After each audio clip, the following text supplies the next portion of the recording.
안녕하세요. 이 차 안에서 영상을 찍게 돼서 이렇게 이제 환경이 좀 다르니 양해를 좀 부탁드리겠습니다. 2024년 12월인데요. 이제 12월도 며칠 남지 않았죠. 2024년이 앞으로 이제 지나가고 25년이 오면 앞으로 우리네 상황이 어떻게 될까 많은 우려, 많은 염려들이 있습니다. 2025년 1월에 트럼프 2기 정부가 들어서고 트럼프발 관세 리스크가 매우 커질 거라는 우려도 많이 있고요. 한국의 이 가계, 기업, 정부의 부채가 6천조가 넘는 상황이다 보니 부채 문제도 되게 심각하고 경제 성장률도 지금 1%대 1% 중반대로 이제 되게 낮게 전망하고 있고, 또한 이 생산 가능 인구도 계속 줄어들고 있고 고령화되고 있고 저출산 문제도 있고 여러 가지의 안 좋은 이야기들이 너무 많이 나오고 있는 게 사실이다라는 것. 그리고 이건 금방 이렇게 개선되기 어렵다라는 겁니다. 아까 말씀드렸던 그 부채가 되게 많은 게 정부 부채도 심각하다 보니까 지금 와서 어떤 얘기가 있습니까?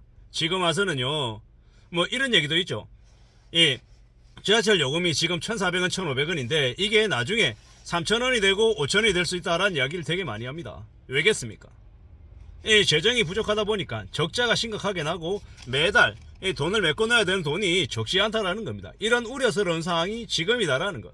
이런 상황에 우리가 이 경제적으로 괜찮을 거다, 좋을 거다라고 쉽게 이제 전망하기가 어려운 거죠. 이런 상황이다 보니까 저는 계속 말씀드리는 게 뭡니까? 개인의 입장에서는 현금을 꼭 확보해라. 돈을 계속 가지고 있는 게 제일 필요하다라고 말씀을 드리는 겁니다. 현금이 있어야, 그래야 앞으로의 삶을 안전하게 계속 쭉 이어나갈 수 있다라고 계속 말씀드리는 거죠.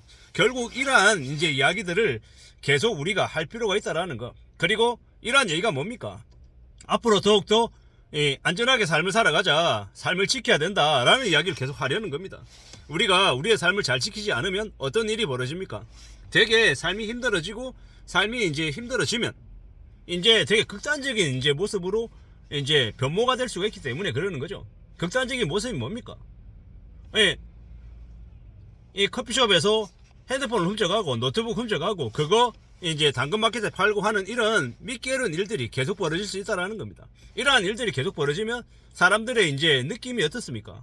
되게 이제 극악스러워지고, 공격하기도 하고 되게 생각지도 못한 그런 이 범죄로도 변질될 수가 있다라는 겁니다. 이런 일들이 너무 많이 일어나고 있고 앞으로 또 더 심해진다라는 이야기를 하는 겁니다. 더 정신 차리고 살아야 되고 더 조심해야 되고 더 이제 심사숙고할 필요가 있겠다라는 겁니다. 우리가 살아가는 세상을 너무 별것 아닌 것처럼, 괜찮은 것처럼 막연하게 괜찮다라고 생각하고 살면 큰 화가 닥칠 수 있다라고 말씀을 드립니다. 그래서 어떻게 해야 된다? 항상 좀 심사숙고하고 좀 조심하며 사는 모습이 더 필요하다라고 이야기를 하는 거죠. 어떻게 살아야 될지에 대한 고민을 계속하며 지내는 게 현명하다라고 감히 말씀드립니다. 쉽지 않죠. 아니, 안 그래도 살아가면서 걱정하고 신경 써야 될 것들이 이렇게 많은데, 아니, 앞으로 경제가 더 안 좋아지니까는 그에 대한 걱정이나 염려를 하라고 이야기하면 되게 부정적으로 생각하는 사람들도 많습니다. 근데 그런 불안과 염려와 공포를 일정 부분은 가지고 있어야, 그래서 내가 나중에 어떻게 좀 대비하고 대응하며 살 건데를 말할 수 있다는 거죠. 그렇게 살자라고 말씀을 드리고 싶은 겁니다. 살아가는 현실이 만만하지 않은데, 힘들고 어려운데 나만 이렇게 막연하게 긍정으로 이렇게 살면 어떻게 됩니까? 인생이 나만 이렇게 부엉 떠가지고 현실 감각 없게 살면 나중에 이제 사기꾼 같은 놈들한테 이용당하기가 딱 좋죠. 사기꾼들이 너에게 10억 벌게 해줄게, 20억 벌게 해줄게, 1년에 2억씩 3억씩 연봉 벌고 싶지, 월에 1,000만원씩 받고 싶지, 이런 개소리 하면서 달라들어서 심장과 간과 온갖 것들을 다 빼앗아갈 수도 있다는 겁니다. 매우 무서운 얘기입니다. 사람들이 궁지에 몰리면, 극악해지면 나중에 뭘 하겠습니까? 몸도 팔고 장기도 팔고 팔 수 있는 모든 걸 다 팔 거다라는 겁니다. 이런 무지막지한 일들이 앞으로 벌어질 것인데 너무 별 생각 없이 살면 되게 힘들 수 있다는 이야기를 하는 겁니다. 미국이나 일본이나 유럽이나 선진국들, 이미 경제적인 어려움을 되게 많이 겪은 나라들, 그들이 보통 어떻게 삽니까? 되게 검소하게 삽니다. 가방도 언니 거, 오빠 거 이렇게 물려받아가지고 하는 거 당연한 거고, 다른 사람들이 입었던 거 플리마켓에서 받아서 옷을 또 입는 것도 되게 자연스럽다라는 겁니다. 근데 한국은요, 새거 남들이 입은 거 안 입어, 남들이 쓴 책 안 봐, 이런 인식들이 기존에 되게 많았다라는 겁니다. 근데 지금은요, 당근마켓이 활성화되고 있고 중고책도 많이 팔고 중고옷이든 중고물품이든 스크래치가 난 이 여러 가지의 이제 상품들을 아무렇지도 않게 그냥 서스럼 없이 수용하고 받아들이고 이용하는 사람들이 점점 늘고 있다는 게 뭐겠습니까? 대한민국도 이미 불황이 왔고 이 불황의 깊이는 매우 깊고 아주 오래 지속될 거다라고 봐야 된다는 거죠. 그렇게 생각하고 그렇게 마음먹고 앞으로 살아가야겠다라고 다짐해야 될 거다라는 겁니다. 그렇게 마음먹고 움직여야 삶이 유지가 되고 괜찮아질 수 있다라는 겁니다. 험한 시대를 살아가고 있는데 우리네 삶이 되게 만만하지 않은데 너무 만만하게 보면 그럴 때 큰 화가 이제 벌어진다라고 보면 맞겠습니다. 앞으로 우리가 살아가는 시대가 우리가 이제 겪는 삶들이 절대로 수월하지 않다라는 걸 인정해야 되는 겁니다. 잃어버린 10년, 20년, 30년이 지금 이제 시작될 거다라고 얘기합니다. 왜겠습니까? 이 성장은 없고 돈 나가는 데는 많고 돈은 없고 빚을 져서 이자 내야 되니까요.